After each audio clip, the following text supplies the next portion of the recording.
ಶಿಬಿರದವರ್ಮ ಕೊಟ್ಟಾಯಂ ರಾಜಮನೆತನದ ಭಜಸ್ಸಿ ರಾಜನ ಅಡಿಯಲ್ಲಿದ್ದ ಪ್ರಮುಖ ಬುಡಕಟ್ಟು ಮುಖ್ಯಸ್ಥ ತಳಕ್ಕಲ್ ಚಂದು.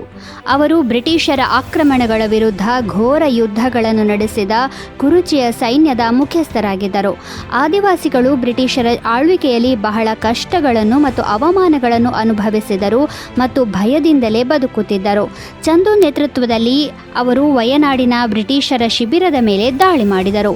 ಬಿಲ್ಲು ಮತ್ತು ಬಾಣಗಳಿಂದ ಶಸ್ತ್ರಸಜ್ಜಿತವಾಗಿದ್ದ 150 ಜನ ಆದಿವಾಸಿಗಳು ಅಲ್ಲಿದ್ದ ಎಲ್ಲ 70 ಬ್ರಿಟಿಷ್ ಸೈನಿಕರನ್ನು ಕೊಂದು ಶಿಬಿರವನ್ನು ಲೂಟಿ ಮಾಡಿದರು.